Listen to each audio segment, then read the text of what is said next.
What's going on, guys? I'm Tap, I play games. In today's video, we're going to be taking a look at the new PlayStation Project Spartacus announcement that they put on the PlayStation blog. They officially announced the prices and the tiers and everything. We're going to take a look at it and determine whether we think it's worth it, see what's there, what the prices are. Do you think it's worth it? Do I think it's worth it? Leave a comment down below and let me know at the end of this video, but let's get into it.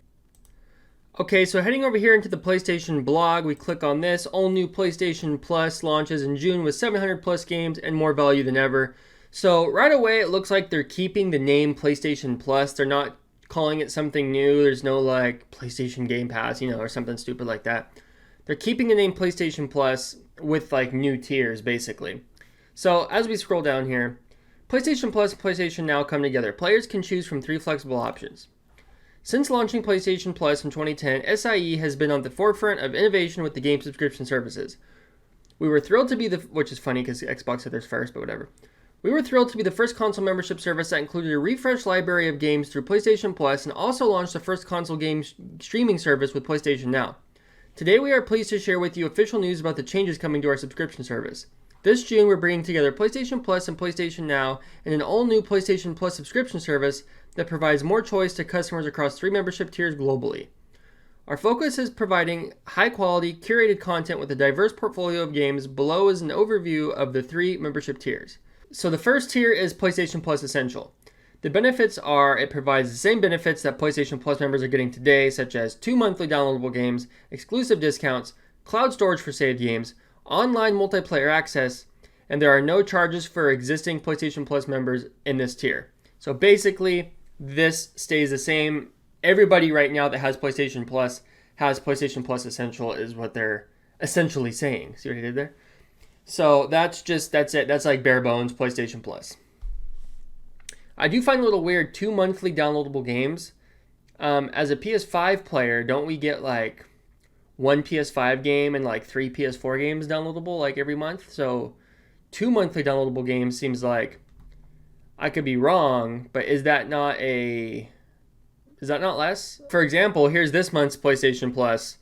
We got Ghost Runner for PS5, and then we got Ark Survival Evolved, Sonic Team Racing, and Ghost of Tsushima Legends for PS4 and PS5.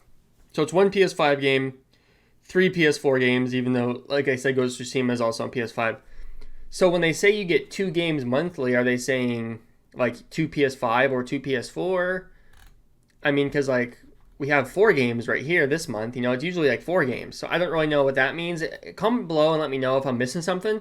Is that less? Is this PlayStation Plus Essential 2 monthly downloadable games? Is that less than before? It seems like it is, but maybe I'm missing something. Okay, continue. PlayStation Plus Extra provides all the benefits from the Essential tier, adds a catalog of up to 400 of the most enjoyable PS4 and PS5 games, including blockbuster hits from our PlayStation Studios catalog and third-party partners. Games in the extra tier are downloadable for play. So that's nice, is that all the games in the extra tier are downloadable, but there's a catch, it's PS4 and PS5 games, meaning that like you're not going to be getting any PS3 games out of this and being able to download, which we'll get to in the next tier. But to me, and this is kind of going into the next tier, but it is sick to be able to have like all these games to play for this amount of money. But getting into the next tier, to me, everything should be downloadable.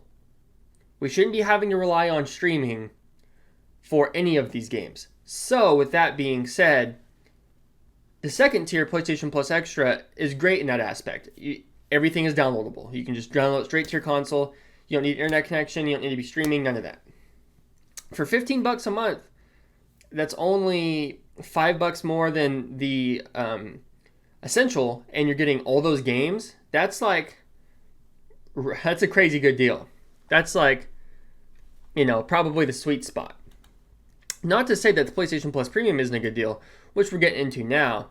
The benefits of PlayStation Plus Premium, now this is your top tier, provides all the benefits from the past 2, adds up to 340 additional games, including PS3 games available via cloud streaming. Wah, wah, wah. Well, let me continue, and then we'll get back into it. A catalog of beloved classic games available in both streaming and download options from the original PlayStation, PS2, and PSP generations. offers cloud streaming access for original PlayStation, PS2, PSP, and PS4 games offered in the extra and premium tiers in markets where PlayStation Now is currently available. Customers can stream games using PS4 and PS5 consoles and PC. Time-limited game trials will also be offered in this tier, so customers can try select games before they buy. Okay, and then on the bottom here for select markets, there's a different one called PlayStation Plus Deluxe, and that is for markets that don't have cloud streaming. PlayStation Plus Deluxe will be offered at a lower price compared to Premium and includes a catalog of beloved classic games from the original PlayStation, PS2, and PSP generations to download and play, along with time-limited game trials. Benefits from the essential and extra tiers are also included. Local pricing will vary by market. So, essentially, what you have here is literally just PlayStation Plus and PlayStation Now coming together. And it's like not much more to it than that. Now, what I like about that is I have actually wanted to try streaming games before on PlayStation Now, but I couldn't be bothered to sign up even for a trial. I just didn't care. Like, I have my PS3 sitting right next to me right here because I've been trying to play some BioShock 2 on it. And like, for multiplayer because the remaster doesn't have it.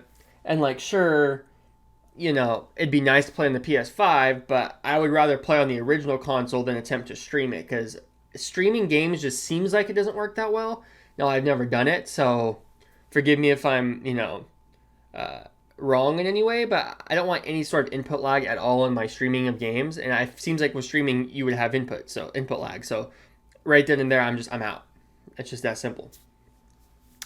Now, looking at this PlayStation Plus Premium, the issue that arises to me is the PS3 games available via cloud streaming, like I was just talking about. They did not make an effort to allow you to download PS3 games to your console. How has Sony not figured this out yet in, say, how long have they been developing the PS5 for? It came out in 2020. Say they've been developing it since 2017, 2018. I don't know exactly how long the cycle would be on that. But, I mean, you basically had 5 years to figure out how to get PS3 games to run on a PS5, a much more powerful console. You can't tell me they can't do something with these PS3 games to get them to be native to your PS5. There's gotta be a way. There has to be. The people at Sony make too much money and are too smart to relegate PS3 games to streaming. PS3, you have Uncharted, you have The Last of Us. I mean, those two series there alone are worth native. And apparently, those are the only two series because Uncharted and Last of Us do have native PS4, PS5 ports. But like apparently they think, well, everything else, screw it, you can stream it. We don't want that. We don't want that. I'm sorry, but we don't. A catalog of beloved classic games available on both streaming and download options from the original PlayStation, PS2, and PSP generations. Now, I think it's really sick that we can download PSP games and play PSP games on our PS5. That is like awesome. Now, I don't know how that's going to work in terms of like a PSP. I mean, I literally have my PSP right here. Let me grab it. Oh, I probably just messed up my green screen. Look at the PSP. Look at how small the screen is. Look at next to my face. Look at how small this is. I mean, my pinky finger is half the screen. Or actually, like more than half the screen. And I play on a 43-inch gaming monitor. How are you going to blow up a PSP game onto a gaming monitor? I have no clue how that's going to work. That seems like it could be a nightmare. But, I mean, perhaps they're going to be all, like, remastered and maybe they're going to do something with the resolution of the games to make them fit. I would hope so. Otherwise, I don't know how that would work. So, my biggest fear with Project Spartacus has come true. PS3 games seem to be only available via cloud streaming. Unless you want to buy the Uncharted collection or get The Last of Us remastered. Other than that, PS3 games, we don't have any other two games that generation. Just Uncharted and Last of Us. I mean, it's kind of a joke, honestly. Sony's really let me down with this. The PS3 games being available cloud streaming versus downloadable was really going to be, I'll probably buy it anyways because like I have a YouTube channel and I'm trying to review games, and it's like part of like my hobby. But I'm let down by it, for sure. I am let down by this. I think, I don't know, Game Pass has a lot of kind of not that great games on it, but with the Xbox Series X, at least you can play backwards compatible, like throw a disc in with certain games, or you can just download them and play them. The fact that PS3 games, and that's not to say that it's not, PS1, PS2, PSP, that's not to say those aren't important. Like those are important games, and I actually tried to play The Warriors, which is a Rockstar game about the movie The Warriors. It's one of my favorite games of all time, and it runs on the PS4, but the game doesn't work right on the PS5. So even games that worked on PS4 that are old games don't necessarily work on PS5. So I wonder how are they going to actually have to go back and fix those games, or is it just kind of like a free-for-all, like the games that work and the games that don't? I don't know how they're going to go about that, but I'm hoping, because I don't know if that'd be a Rockstar thing too, because I'm sure they'd have to have Rockstar go and make it like work for the PS5. Rockstar's not going to do that. So overall, I think like it is still at $17.99 a month for the premium. I don't think I mentioned the price, my bad. Yearly, $120 a year. You're looking at twice the amount of the Essential, which is $9.99 a month, or $60 a year. Extra is $14.99, $100 a year. Premium is $17.99 a month, $120 a year. When you go from Essential to Premium, you're looking at double the price.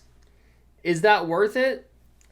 I don't know. I mean, we have to see if the catalog of PS2 games, what it looks like, PlayStation, original PlayStation games, what it looks like, PSP games. I think it would be worth it to play PlayStation 2, and PSP. But the thing is, like I said, are the games going to work? Are some of the games going to work? Some of them are not. They better all work for that price. But like right now, I just give you an example of a PS2 game that doesn't work on the PS5. At least it didn't last time I tried it. So this is still kind of in flux right now. We're going to have to actually see what the library of games looks like before we make a final decision. Is it worth it for PlayStation 1, PS2, and PSP games? I'd say so. I'm really disappointed about the PS3 games, though, being cloud streaming. I mean, that's... You have to fix that. The only thing I can think of is that when they come out with like a PS5 Pro, they're going to have something in it that plays PS3 games. You can put the disc in and play it. That's the only thing I can think of. That it's something they have to build, and they didn't build it into the console when they made the PS5. So now this is a stopgap until they come out with another console that can run the games backwards compatible. Maybe that's just, wishful thinking. I already started editing the video, and I remembered one more last thing I wanted to talk about. There is no mention of day and date in this at all. So basically, people were hoping that, when the new God of War comes out, if you have PlayStation Plus Premium, not only do you get all the stuff listed, but also you'll get God of War. Kind of like how Game Pass has day and date games, like, what was one? Outriders came out. If you had Game Pass, you could just download it. You didn't have to, buy the game. There was no mention of that here. There seems to be no day and date with the PlayStation Project Spartacus, whatever new PlayStation Plus streaming service. It's just straight up everything you see here, and that's it. Leave a comment down below. Let me know what you think about PlayStation Project Spartacus, which is really just new PlayStation Plus, I guess is what we can call it now. Just the all new PlayStation Plus. It launches in June. Let me know what you think about the prices. Let me know what you think about the tiers. If you guys like this video, leave a like, comment about all this like I already asked you 2 million times, and subscribe if you're new here at TapPlaysGames. Thank you guys so much for watching, and I'll talk to you in the next video.